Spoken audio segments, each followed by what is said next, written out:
Bismillahirrahmanirrahim. Assalamualaikum warahmatullahi wabarakatuh. Waalaikumsalam warahmatullahi wabarakatuh. Bismillahirrahmanirrahim. Wassalatu wassalam ala rasulillah wa ala alihi wa sahbihi wa man tabi'ahum bi ihsanin ila yaumiddin, amma ba'du. Allahumma sahli sadri wa yassir li amri wahlul 'uqdatam min lisani yafqahu qawli. Allahumma inna nas'aluka ilman nafi'an wa rizqan tayyiban wa amalan mutaqabbalan. Allahumma alimna ma yanfa'una wa zidna ilman wal huda wat tuqa was salaha ya rabbal alamin. Ibu-ibu saya yang dirahmati Allah Subhanahu wa taala, alhamdulillah summa alhamdulillah, segala puji hanya milik Allah Rabb semesta alam. Salawat dan salam tak lupa kita curahkan kepada junjungan kita, suri teladan kita, uswah hasanah kita, Nabiullah Muhammad sallallahu alaihi wasallam. Ibu-ibu saya yang dirahmati Allah Subhanahu wa taala, pada pembahasan sebelumnya telah kita jelaskan, yaitu tentang bahwasannya Allah Subhanahu wa taala menyiapkan balasan surga bagi orang-orang yang beriman. Begitu juga Allah Subhanahu wa taala menyiapkan balasan neraka bagi orang-orang yang ingkar, orang-orang yang tidak mau beriman. Dan jauh di balik itu semua, Allah Subhanahu wa taala telah mengingatkan kepada kita, wa fil ardi ayatul lil mukminin wa fi anfusikum afala tubsirun. Sejatinya di muka bumi ini banyak pelajaran yang bisa dipetik. Kenapa orang-orang tadi yang dia ingkar, yang dia kafir, tidak mau beriman kepada Allah Subhanahu wa taala? Padahal banyak ayat, banyak tanda kebesaran Allah Subhanahu wa taala di sekeliling kita. Bahkan bukan hanya yang ada di muka bumi ini, langit, bumi dengan segala pengaturannya, itu menunjukkan bagaimana Allah Subhanahu wa taala mengatur sedemikian rupa bumi ini. Dan ketika seseorang tidak bisa menemukan tanda-tanda kebesaran Allah yang ada dalam bumi di sekelilingnya, maka coba cek pada dirinya, wa fi anfusikum afala tubsirun. Bagaimana Allah Subhanahu wa taala menjadikan manusia menjadi makhluk yang paling sempurna, makhluk yang sangat luar biasa. Bagaimana mungkin setetes mani ketika bertemu dengan ovum bisa menjadi manusia, bisa kemudian hamil, kemudian mengandung di rahim 9 bulan, kemudian lahir dari kecil, kemudian menjadi anak-anak, remaja, dewasa, kemudian menjadi tua, yang jadi lemah menjadi kuat, dari kuat menjadi lemah kembali. Bagaimana kebesaran Allah Subhanahu wa taala Allah tunjukkan pada diri kita. Bagaimana juga Allah Subhanahu wa taala menjadikan kita ini bisa melihat. Kalau seandainya satu saraf itu kegeser, seseorang bisa saja sudah tidak bisa melihat. Atau misalnya ada saraf yang salah sehingga hijau dianggap putih, putih dianggap biru, merah dianggap kuning. Nanti bisa tabrakan. Dikira lampu merah, hijau, ngegas, tabrakan. Coba bayangkan, masih bisa melihat, tapi ada satu saraf yang bermasalah. Itu bisa mengakibatkan masalah yang fatal. Wa fis sama'i rizqukum wa ma tu'adun, dan dari langit Allah Subhanahu wa taala telah menentukan rezeki kita masing-masing. Artinya rezeki kita ini nggak akan tertukar, sudah ditentukan dari langit. Mau bagaimanapun caranya, tetap rezeki itu akan mendatangi kita. Walaupun seandainya kita diam, tetap rezeki itu akan mendatangi kita. Tanpa usaha sedikit pun, rezeki tetap mendatangi kita. Rezeki kita tetap akan datang. Dan di sisi yang lain, wa fis sama'i rizqukum wa ma tu'adun, Allah Subhanahu wa taala menjadikan rezeki manusia itu awalnya dari hujan. Yang dari hujan kemudian bisa mengairi pepohonan, tumbuh-tumbuhan, pepohonan bisa menghasilkan buah, bisa kita nikmati. Ada apel, ada semangka, ada mangga, ada melon, ada pepaya. Dan dari air hujan pula akhirnya menumbuhkan sayur-sayuran. Ada bermacam-macam sayuran bisa kita nikmati. Dan di muka bumi ini yang bisa menikmati secara keseluruhan itu hanya satu makhluk, manusia. Hewan makan tumbuh-tumbuhan, tidak makan daging. Tadi dari hujan, buah-buahan, sayur-sayuran, pepohonan. Dan dari air hujan juga hewan ternak itu bisa meminumnya, kemudian bisa menjadi besar, gemuk, dan kita makan. Masya Allah. Fa wa rabbis samai wal ardi innahu lahaqqun misla annakum tantikun. Maka sungguh demi Allah Subhanahu wa taala, innahu lahaq, sesungguhnya apa yang Allah Subhanahu wa taala janjikan itu benar. Rizki kalian itu benar, pasti akan mendatangi kalian. Dan di sisi yang lain, innahu lahaq, apa yang Allah Subhanahu wa taala janjikan kepada orang-orang yang beriman.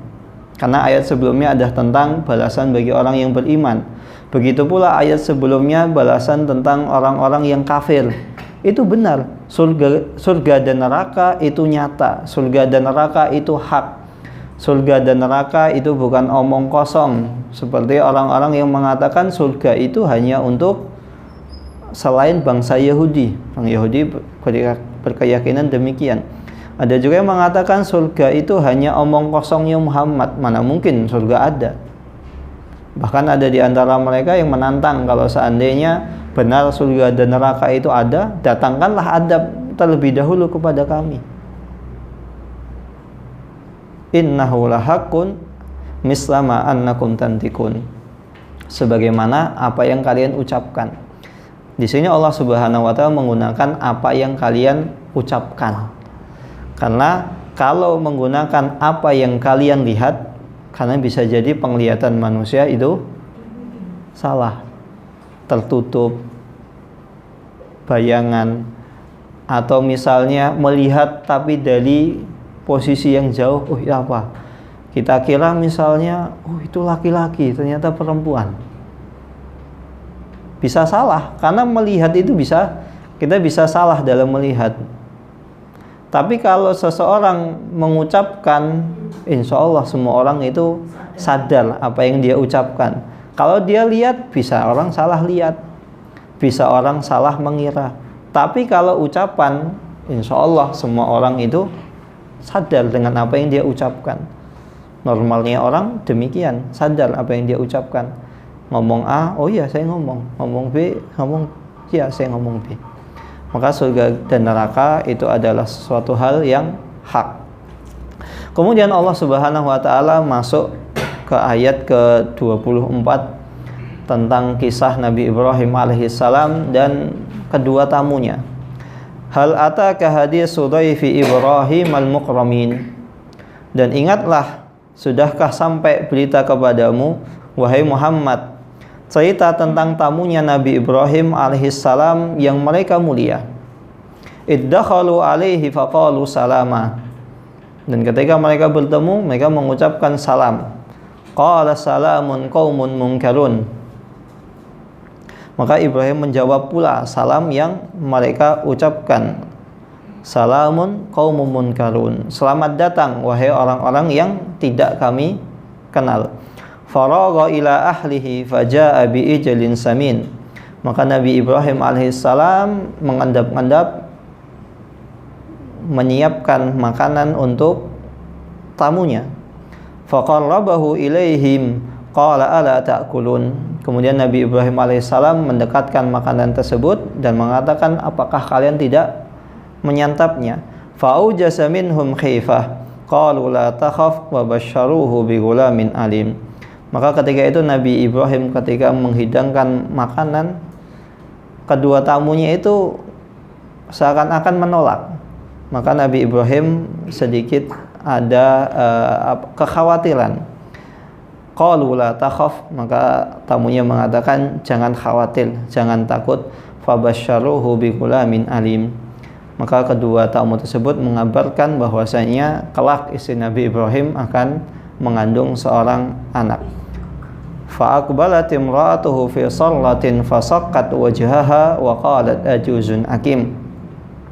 Maka ketika mendengar kabar tersebut, istrinya Nabi Ibrahim alaihissalam yaitu Sarah itu terkaget-kaget, tidak percaya. Fasaqqat wajhaha wa qalat ajuzun akim. Kemudian dia menampar pipinya, menampar wajahnya. Wa qalat ajuzun akim. Bagaimana mungkin aku dikaruniai seorang anak sedangkan aku seorang wanita yang tua, renta, lagi mandul. Qalu kadzalika qala rabbuk. Begitulah Allah Subhanahu wa taala memutuskan keputusannya, menakdirkan sesuatu. Innahu huwal hakimul alim. Sesungguhnya Allah Subhanahu wa taala Maha bijaksana lagi Maha mengetahui. Nah, di sini ibu-ibu saya yang dirahmati Allah Subhanahu wa taala. Allah Subhanahu wa taala menyebutkan tentang adab seseorang ketika bertamu. Baik ketika datang bertamu ataupun ketika kita misalnya ada tamu yang mendatangi kita. Melalui kisahnya Nabi Ibrahim alaihissalam. Kenapa Allah Subhanahu wa taala di sini menyebutkan melalui kisah? Karena memang kebanyakan ayat di dalam Al-Quran itu kebanyakan adalah tentang kisah-kisah umat terdahulu. Karena dengan kisah seseorang itu akan mudah segera untuk mencontohnya. Misal dikisahkan ada kejadian ini seperti ini, kita mudah untuk mencontohnya. Oh, ketika ada tamu seperti ini, kok ada masalah ini, maka kita mensikapinya seperti ini. Berbeda kalau misalnya jika ayat tersebut itu tentang larangan dan perintah. Terkadang orang bingung, jika perintah, bagaimana cara melaksanakannya? Iya, menghormati tamu. Tapi menghormati tamu itu bagaimana? Yang sesuai syariat, yang diajarkan oleh para nabi, yang diajarkan oleh orang-orang mulia. Sedangkan ketika berbicara tentang larangan, jangan mengusir misalnya tamu. Wah, mengusir tamu itu seperti apa? Apakah yang seperti ini saja, atau yang seperti ini juga dianggap sebagai mengusir tamu? Maka dengan kisah itu lebih ablak, lebih jelas, lebih mudah untuk dipahami. Maka ayat Al-Quran di sini bukan berarti kok isinya cerita semua kayak dongeng dong. Enggak. Karena dengan cerita itu mudah untuk dipahami dan dipraktekkan. Nah, kisah ini mengisahkan tentang Nabi Ibrahim dan dua tamunya. Ada yang mengatakan kedua tamu tersebut itu adalah malaikat Jibril dan malaikat Mikail. Tapi intinya adalah kedua tamu tersebut adalah malaikat. Karena tidak disebutkan secara spesifik, secara jelas malaikat itu siapa. Hanya ada sebagian ulama yang mengatakan ini malaikat Jibril dan malaikat Mikail. Wallahu ta'ala alam. Nah, ketika itu Allah Subhanahu wa ta'ala mengutus kedua malaikat tersebut untuk menemui Nabi Ibrahim sebelum Allah utus untuk mendatangi kaum Nabi Lut alaihissalam. Maka tamu tersebut mendatangi Nabi Ibrahim sebagai Abul Anbiya, sebagai bapaknya para Nabi dan Rasul. Kenapa Nabi Ibrahim disebut sebagai ayahnya para Nabi dan Rasul? Karena seluruh Nabi itu berasal dari anak keturunannya Nabi Ibrahim, yaitu Ismail dan Ishak. Hal ataka haditsu dhaifi Ibrahim al-mukramin. Sudahkah sampai kepadamu, datang kepadamu wahai Rasulullah, cerita tentang dhaif Ibrahim al-mukramin, tamunya Nabi Ibrahim alaihissalam al-mukramin. Al-mukramin di sini maksudnya adalah yang mulia, tamu yang mulia.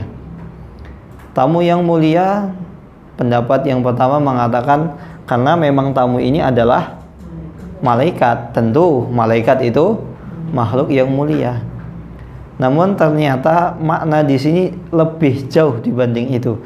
Kenapa dhaifi Ibrahim al-mukramin? Yaitu telah datang seorang tamu kepada Nabi Ibrahim al-mukramin. tamu yang diagungkan, tamu yang dimuliakan. Karena Nabi Ibrahim adalah seorang nabi yang menjadi suri tauladan dalam menghormati seorang tamu. Nabi Ibrahim itu adalah nabi yang senantiasa menghormati tamu. Jadi ada tamu apa saja dihormati. Maka seringkali ketika memberikan contoh tentang bagaimana menghormati tamu, ya tentang kisahnya Nabi Ibrahim ini. Iddakhalu alaihi faqalu salaman. Dan ketika tamu tersebut itu datang, mereka mengucapkan salam. Maka adab ketika bertamu yang pertama adalah salam. Assalamualaikum. Salam dulu, bukan langsung nyelonong. Bukan langsung cuma sekedar ketuk-ketuk langsung masuk, enggak. Seseorang ketika bertamu itu ada adabnya. Kita ketuk pintu, ucapkan salam. Assalamualaikum. Enggak dibukain pintu. Ucapin salam lagi. Assalamualaikum. Enggak dibukain pintu. Salam sampai ketiga kali. Kalau seandainya salam sampai ketiga kali itu tidak dibukakan pintu, ya silahkan pulang. Jangan maksa, kecuali kalau itu rumah sendiri. Kalau sudah akrab, tetap saja. Atau malah sebagian kita ini kemudian cari mana jendelanya, tengok-tengok, selingak-selinguk, kan diintip. Bahkan kalau seperti ini, ahlu bait itu punya hak untuk mengusir tamu tersebut. Bahkan dikisahkan kalau seandainya tamu tersebut itu mengintip, itu dicolok matanya, itu tidak masalah. Jadi kalau misalnya dicolok matanya sampai buta, itu nggak kena diat. Karena apa? Salah siapa? Saya tidak memperkenankan untuk masuk, kenapa? Memaksa untuk masuk. Ya walaupun jika demikian ya jangan sampai dicolok kalau bisa, kasihan gitu loh. Faqalu salama. Maka Nabi Ibrahim alaihissalam menjawab qala salamun. Maka Nabi Ibrahim alaihissalam menjawab salam. Jadi ketemu tamu dijawab dengan salam. Ini sebagai pengamalan sabda Nabi Muhammad sallallahu alaihi wasallam, wa idza apabila wa idza sallama alaikum fasallimu alaihi. Dan apabila seseorang itu mengucapkan salam, maka balas salam tersebut. Jangan cuma diam.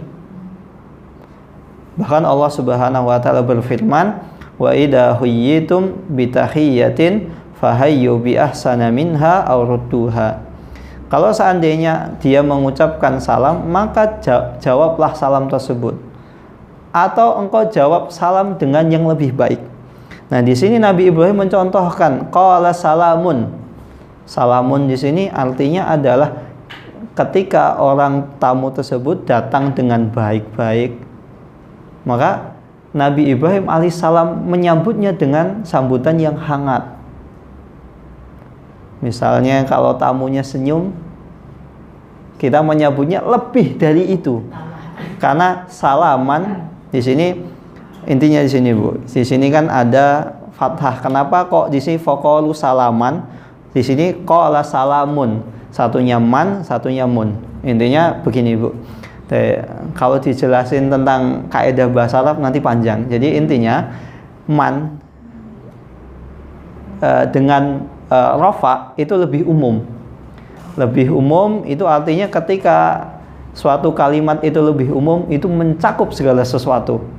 Maka ketika Nabi Ibrahim diucapkan salam, maka misalnya assalamualaikum dibalas dengan waalaikumsalam warahmatullahi wabarakatuh. Itu lebih baik, dengan ucapan yang lebih baik. Walaupun asalnya seseorang boleh menjawab assalamualaikum, waalaikumsalam, sama. Tapi di sini qala salamun, Nabi Ibrahim menjawab dengan jawaban yang lebih baik. Nah, kalau misalnya ketemu tamu, tamunya senyum, kita menyambutnya dengan sambutan yang hangat, senyum.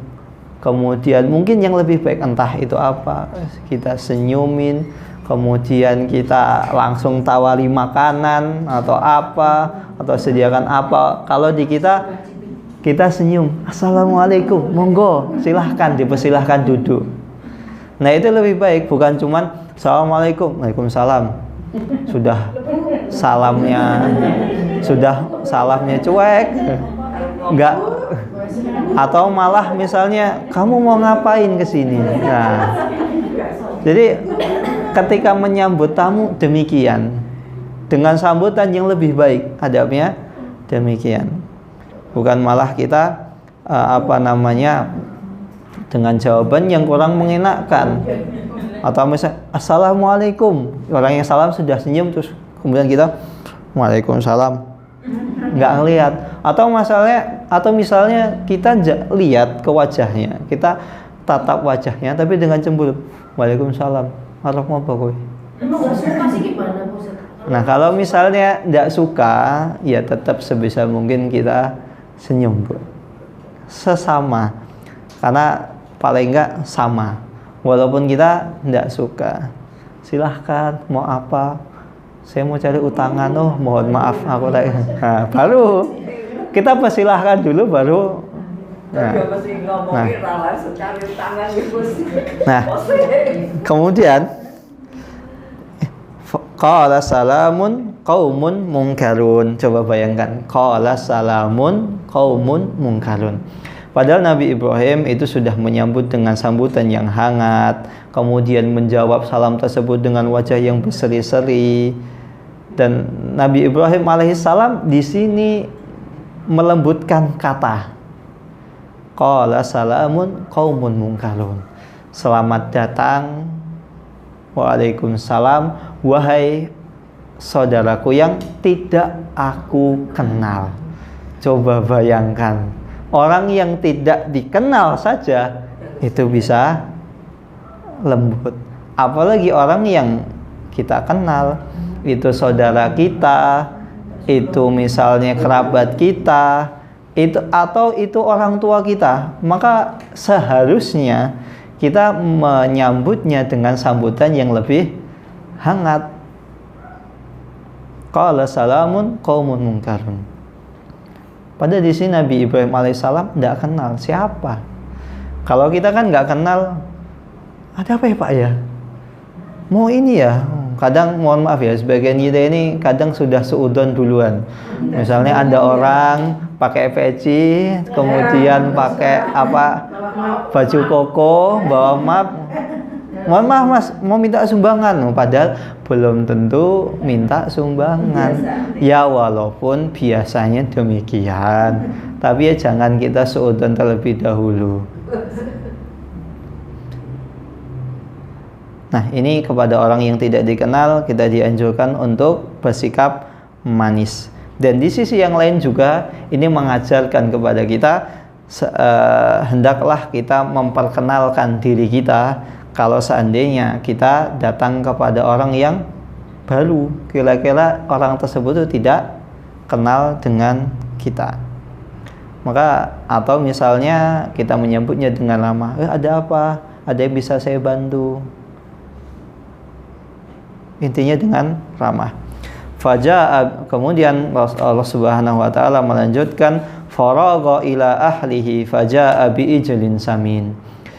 Kemudian Nabi Ibrahim alaihissalam faragha. Apa itu faragha? Faragha itu artinya adalah Nabi Ibrahim itu mengendap-endap. Bahasanya adalah mengendap-endap. Atau Nabi Ibrahim beliau segera menyiapkan jamuan untuk tamu tadi. Jadi faragha di sini adalah yang Nabi Ibrahim itu menyambut, kemudian Nabi Ibrahim entah pura-pura atau apa, cepat-cepat. Atau makna lain faragha di sini adalah Nabi Ibrahim itu beliau diam-diam, beliau segera pergi menemui istrinya untuk menyiapkan makanan untuk mereka. Jadi Nabi Ibrahim alaihissalam itu mengendap-endap, diam-diam. Bahkan tamunya sampai, Nabi Ibrahim sudah tidak ada di hadapan kita. Kenapa demikian? karena bisa jadi namanya tamu. Itu kalau misalnya ada tamu datang kemudian bertamu di rumah seseorang, maka namanya bertamu itu adalah kondisi yang bisa jadi membuat kedua belah pihak itu saling tidak enakan. Pertama, namanya tuan rumah setidaknya harus menyediakan makanan, menjamu. Kedua, di sisi yang lain, sering tamu itu ketika disuguhi makanan juga pakewuh, lapar tapi pakewuh, haus tapi mau minum tidak enakan. Maka Nabi Ibrahim ini berusaha agar tamunya itu tidak merasa sungkan, bersegera cepat-cepat datang kepada istrinya untuk menyiapkan makanan. Faja'a bi'ijlin samin. Kemudian Nabi Ibrahim alaihissalam beliau berusaha untuk menjamu tamu tersebut dengan sebaik-baik jamuan. Apa itu bi'ijlin samin? Yaitu dengan menyembelih sapi gemuk. Anak sapi yang gemuk. Kenapa di sini Nabi Ibrahim menyiapkan anak sapi yang gemuk? Karena pertama, anak sapi dagingnya masih empuk, berbeda dengan misalnya sapi yang sudah besar, tua, dagingnya bisa jadi alot. Kedua, di sini Nabi Ibrahim alaihissalam, ini di pelajaran dari Nabi Ibrahim menghormati tamu. Nabi Ibrahim pertama memilih sapi yang dagingnya enak, empuk, mudah untuk ditelan, sehingga tidak menyulitkan siapa? Tamunya. Yang kedua, Nabi Ibrahim di sini segera memanggang daging sapi tersebut. Kenapa dipanggang? Karena memanggang daging adalah satu hal yang paling cepat untuk menyiapkan sajian.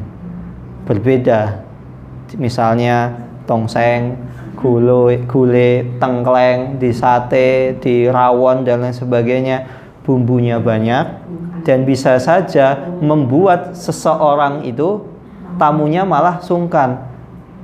Maka kan kadang ada sebagian kita, udah bu, nggak usah repot-repot. Karena apa? Terdengar suara misalnya ngaduk teh, atau misalnya wajannya terbentur, kelonteng-kelonteng. Sedangkan memanggang itu insya Allah minimal. Bagaimana Nabi Ibrahim alaihissalam itu menghormati tamu? Sampai-sampai tamunya itu jangan sampai tamunya itu sungkan gitu. Cepat-cepat milih daging yang empuk. Nabi Ibrahim milih memanggang dibanding masakan yang lain.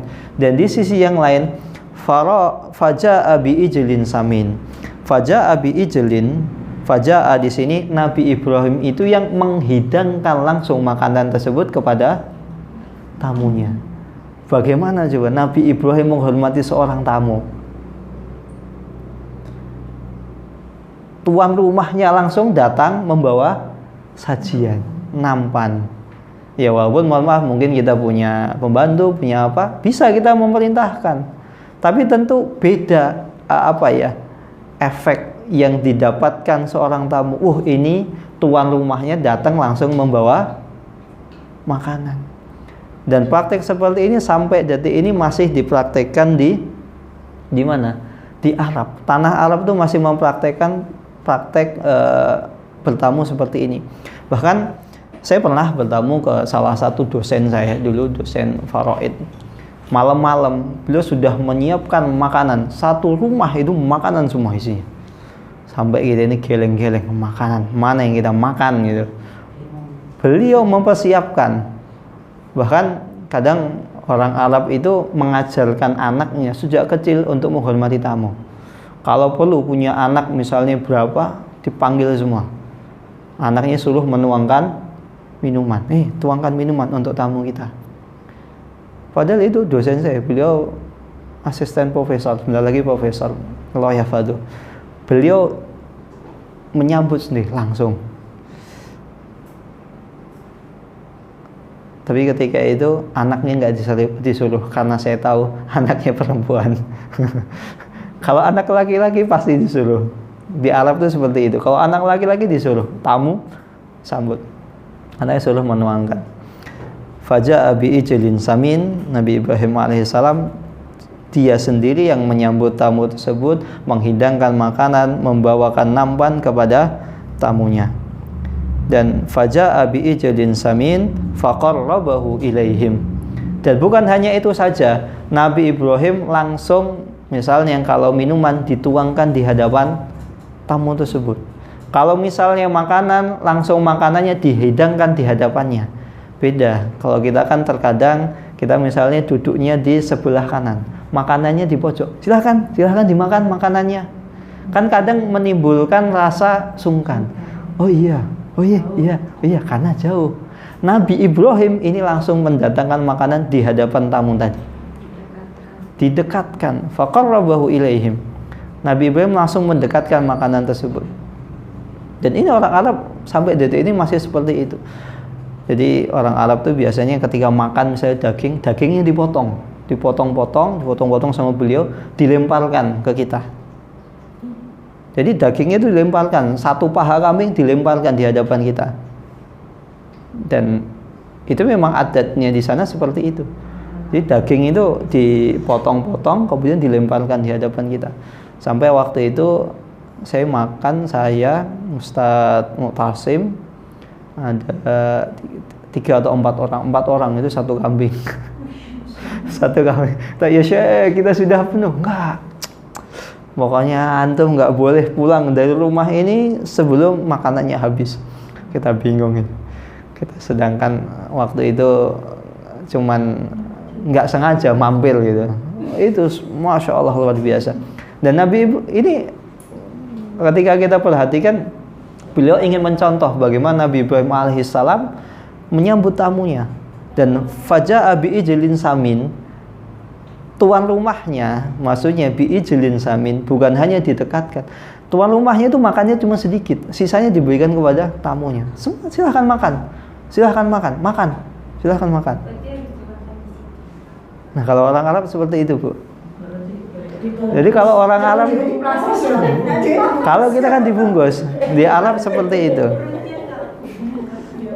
Faqarrabu ilaihim. Jadi Nabi Ibrahim itu mendekatkan makanan tersebut, menghidangkan makanan tersebut langsung di hadapan tamunya. Enggak, monggo silahkan dicicipi ya.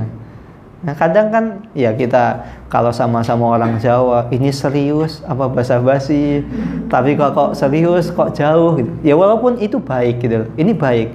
Namun Allah Subhanahu wa taala di sini ingin mengajarkan bagaimana menyambut seorang tamu demikian. Jadi dihidangkan. Kalau misalnya makanan lebaran, toplesnya dibuka. Jangan ditutup. Apalagi masih di plester.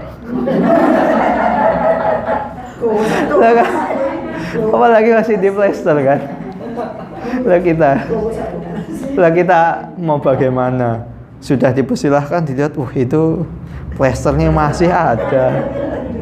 Maka minimal toplesnya, jadi tutupnya dibuka. Kalau kita kan seperti itu, kemudian dibuka, dihidangkan di hadapan, silahkan ambil ini, dihidangkan. Jadi kalau misalnya ini toplesnya, silahkan Pak, dimakan, ambil sekarang. Nah, seperti itu, bukannya silahkan. Karena bisa jadi namanya kita mempersilahkan ya, apalagi kita entah itu basa-basi, entah itu apa, kan kita sebagai tamu juga sungkan ya. Tamu kan juga malu, walaupun ada tamu yang nggak tahu malu kan. Ya tetap gimana ya, malu-malu tapi malu-malu tapi malu beneran, ya kan macam-macam tamu itu. Maka Nabi Ibrahim mendatangkan langsung di hadapan tamu tersebut. Dan di sini Nabi Ibrahim memilih tadi sapi yang paling gemuk, paling bagus, paling enak, yang mudah untuk dikunyah, tidak menyulitkan tamunya. Coba bayangkan, tamunya jangan sampai tamunya yang yang merasa sungkan. Lama tuh Pak Ustaz. Kenapa? Kan dari sapi kan lama. Nah di sini, pertanyaan yang bagus. Lah kok bisa Nabi Ibrahim itu cepat? Nah ini sekali lagi uswah hasanah dari Nabi Ibrahim alaihissalam. Kok bisa Nabi Ibrahim setangkas itu, secepat itu? Maka ini menunjukkan Nabi Ibrahim itu sering menjamu tamu. Nabi Ibrahim sering menjamu tamu. Orang kalau sudah sering, telaten, itu cepat. Beda dengan orang baru sekali, 2 kali. Misalnya orang jarang didatangi tamu, bingung ini mau ngapain ini. Tapi orang kok sudah sering, biasa rumahnya didatangi banyak tamu, banyak didatangi orang kan langsung cekatan, set. Jadi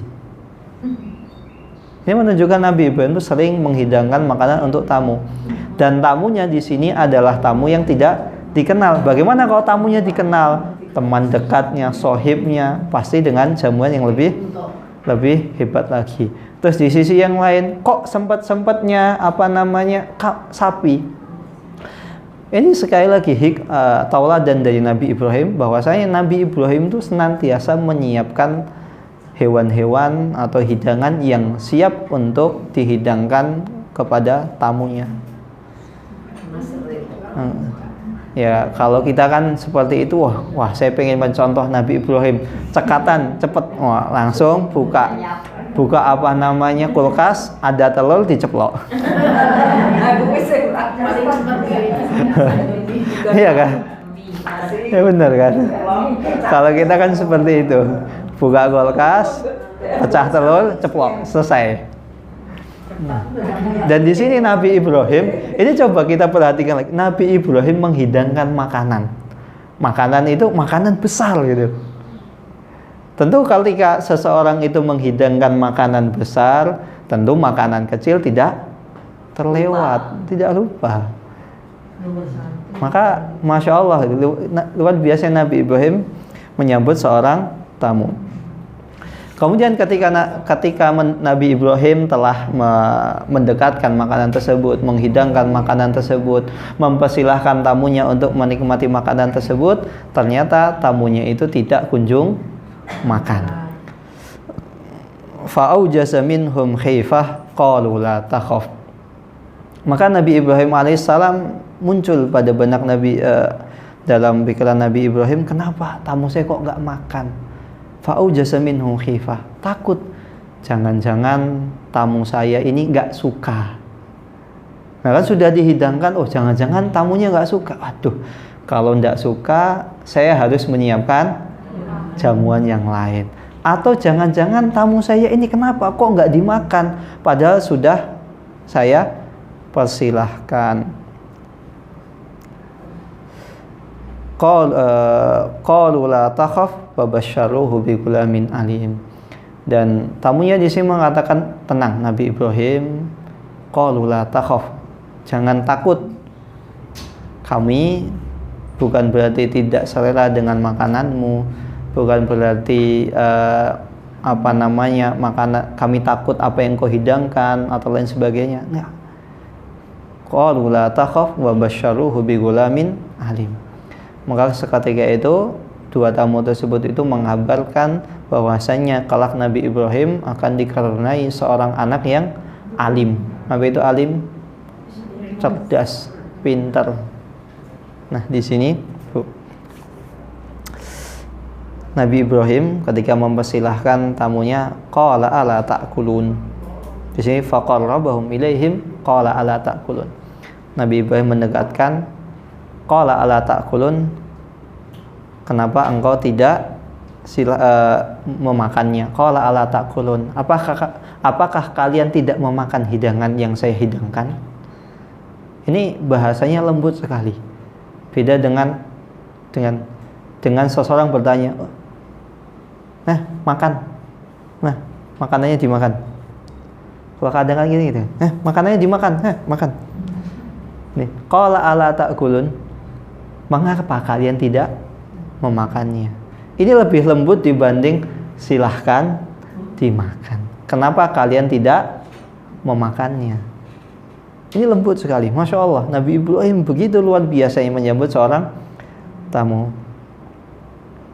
Dan di sini kalau seandainya seseorang bertamu kemudian dia enggan atau mungkin tidak segera, padahal sudah dipersilahkan tapi dia tidak segera, di sini kita diperintahkan untuk segera mengklarifikasi.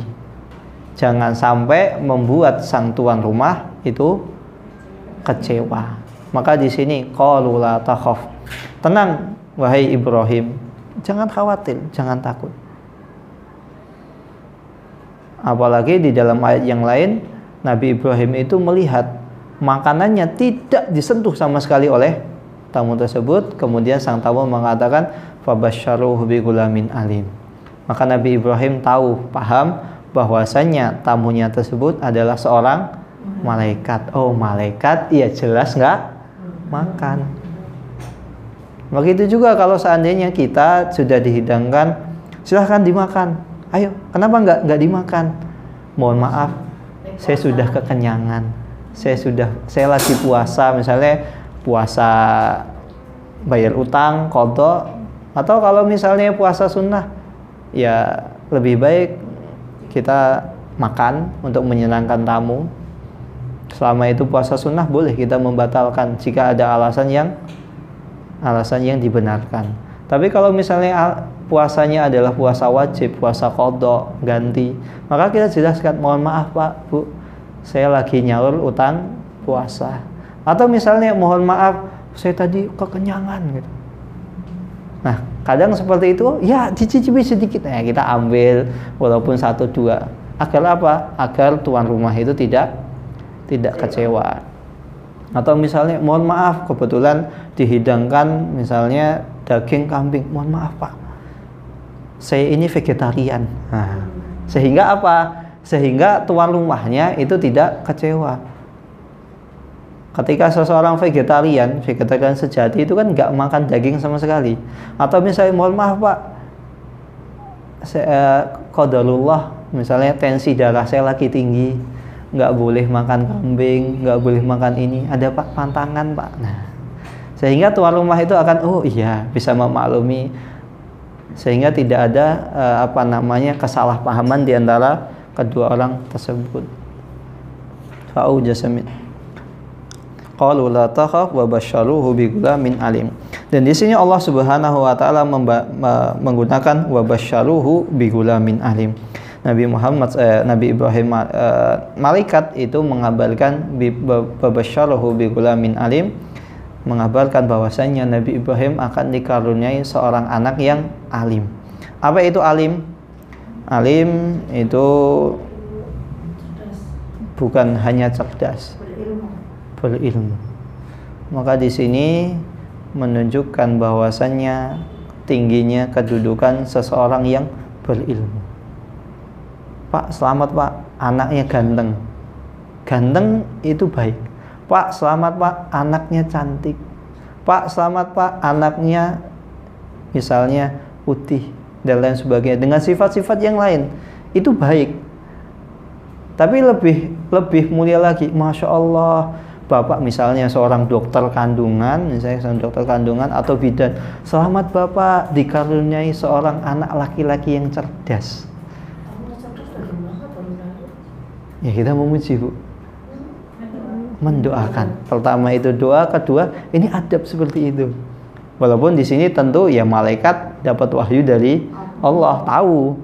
Tapi ini ketika kita bermuamalah dengan orang. Karena kalau ganteng, cantik, misalnya putih, glowing, terkadang kan bukan ya itu niat sifat yang bagus, yang baik.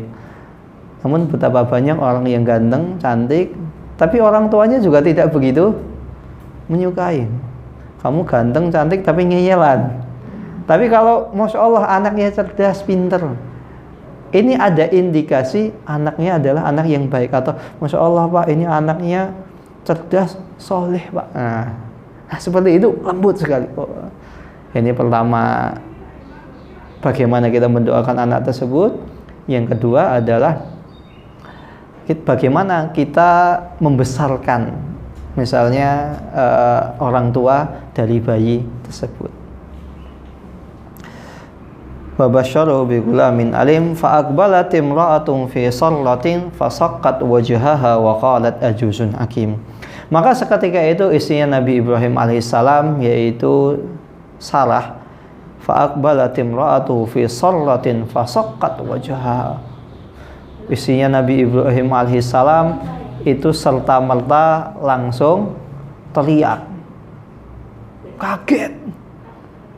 Saking kagetnya wajahnya itu ditampal. Nah, sama kayak kita, saya mimpi apa enggak? Mimpi apa enggak gitu.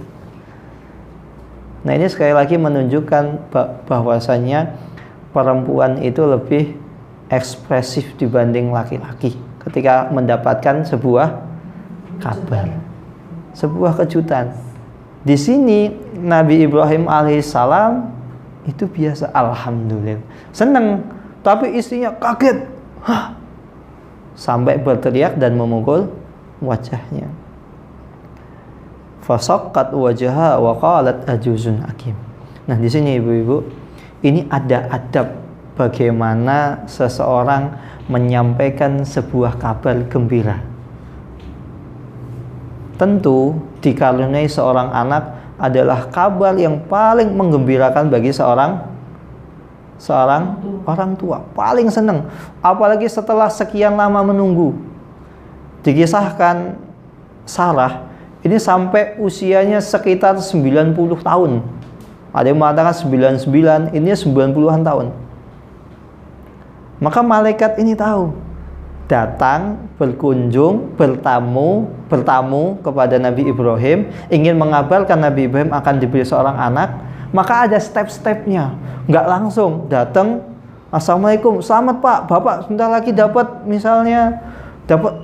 dikaruniai seorang anak. Bisa kaget, bisa langsung pingsan. Ini saja Nabi Ibrahim dengan malaikat ini sudah melalui fase-fase ngobrol, berbincang-bincang, makan dan lain sebagainya. Alurnya itu sudah lama, sehingga keadaan seseorang itu sudah mulai tenang. Jadi kalau misalnya kita punya kabar yang menggembirakan, ingin mengabarkan kepada seseorang, ya jangan langsung dikabarkan. Bisa jadi langsung mungkin dikabarkan langsung pingsan. Bahkan ada dikisahkan, mohon maaf ya. Jadi ada dulu salah seorang kawan dari Afrika. Dia pernah cerita kepada salah satu mahasiswa Indonesia. Dia mengatakan, wahai saudaraku, saya baru saja nikah gitu. Wah, saya baru saja nikah. Alhamdulillah. Ditanya, karena orang Afrika itu kan biasanya banyak yang poligami. Nikah yang keberapa? Yang kedua. Sudah kamu kabarkan kepada istrimu? Sudah. Bagaimana? Saya datang kepada istriku, wahai istriku, alhamdulillah saya sudah nikah lagi. Langsung istrinya pingsan. Ya karena seperti itu, perempuan itu ekspresif. Maka kalau misalnya punya kabar apapun kepada perempuan, ya kita tunggu alon-alon. Ini nggak ada bapak-bapak di sini. Kalau ada bapak-bapak bisa, Pak, kalau ngasih kabar kepada istri itu pelan-pelan, Pak, sabar. Ditunggu istrinya tenang. Itu kabar gembira loh ya. Apalagi kalau kabar susah. Bu, saya habis PHK. Oh, bisa-bisa langsung semaput. Maka seperti ini adabnya memberitahu kabar gembira seperti itu. Jadi nggak langsung ketemu langsung selamat Pak, Anda bla bla bla bla, ya, bisa bubar nanti. Kemudian waqalat ajuzun akim, dan istrinya Nabi Ibrahim alaihissalam itu tidak percaya. Bagaimana mungkin aku dikaruniai seorang anak sedangkan aku memiliki dua sebab yang menyebabkan seseorang itu tidak mungkin hamil lagi. Pertama, ajuz, sudah tua mana mungkin bisa hamil. Ya kalaupun itu bisa, tapi itu jarang. Kedua, akim. Apa itu akim? Mandul. Bukan hanya sekedar menopause, mandul. Maka bagaimana mungkin gitu? Bagaimana mungkin saya bisa hamil, saya bisa memiliki anak? Qalu kadzalika qala rabbuk. Itulah keputusannya Allah Subhanahu wa taala putuskan kepada engkau. Maka apapun yang Allah Subhanahu wa taala putuskan, Allah takdirkan, itu tidak mungkin ada yang bisa menolaknya. Termasuk di sini Sarah. Sarah itu sudah 99 tahun. Apalagi Nabi Ibrahim tentu lebih tua. Maka walaupun demikian, kok bisa saya sudah tua, saya sudah mandul, kok bisa? Maka di sini pelajaran kalau seandainya qadarullah kita belum dikaruniai anak, maka jangan sampai kita ini berputus asa, berdoa kepada Allah Subhanahu wa taala. Nabi Ibrahim alaihissalam saja itu bisa. Ya memang beliau nabi, tapi ini juga membuka sebuah peluang selain nabi juga bisa. Banyak kok orang yang sudah sudah tua baru punya anak. Bahkan saya punya tetangga itu satu di kampung. Saya kira anak tersebut itu cucunya. Karena waktu itu saya di pondok. Saya tidak ngerti loh, tiba-tiba kok ada bayi. Padahal setahu saya beliau itu saya yakin itu sudah menopause, sudah 60-an. Punya anak bayi. Tak kira ini cucunya, tapi kok kalau cucunya anak yang paling gede ketika itu paling baru kerja, kayaknya kok tidak mungkin ya kalau punya anak. Ternyata itu anaknya. Tak tanya sama Mas, ki adikmu ya Mas? Iya adikku. Kok iso Mas? Orang ngerti yo, bapakku iso ya. Tetangga saya itu sekitar berapa ya, 15 tahun yang lalu itu. Berarti anaknya sekarang ya sudah remaja. Dan orang tuanya selalu saya sudah meninggal karena punya anak sudah tua banget. Itu satu kampung itu sampai jadi gunjingan loh itu. Tapi memang benar itu anaknya gitu loh. Kita tidak bisa membuktikan itu misalnya itu cucunya atau mohon maaf selingkuh dan lain sebagainya. Kita nggak bisa membuktikan. Jadi itu benar memang istrinya ketika itu ya hamil gitu loh. Padahal sudah 60-an. Kita geleng-geleng kok bisa. Maka jangan berputus asa dari rahmat Allah Subhanahu wa taala. Walaupun itu mungkin 1 di antara 1000. Tapi ketika kita berbicara tentang kesempatan, peluang itu sekecil apapun itu artinya adalah bisa ada peluang.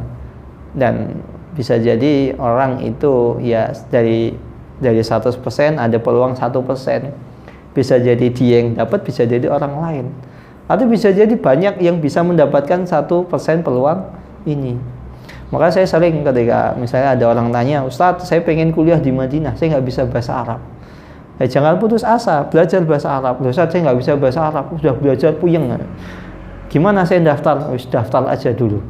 Selama ada potensi untuk diterima, walaupun 1% peluang, ambil kesempatan itu, cari kesempatan itu. Saya sendiri itu keterima di Madinah juga, saya yakin itu satu peluang. Karena saya ketika mendaftar, berkas saya itu tidak lengkap, berkas saya asal-asalan, tapi saya diterima. Maka ketika itu mepet waktu pendaftaran mau ditutup, ya sudah, berkas apa yang ada saya daftarkan, saya upload. Karena apa?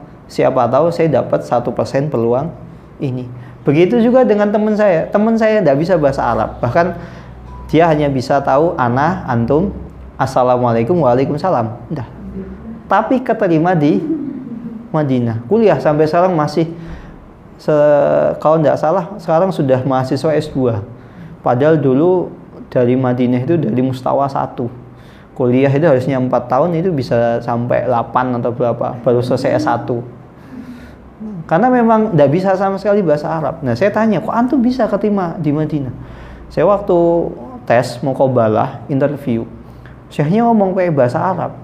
Tak jawab, Syekh, antum percuma ngomong sama saya pakai bahasa Arab, saya nggak bisa bahasa Arab. Tapi kalau antum bisa bahasa Inggris, saya bisa.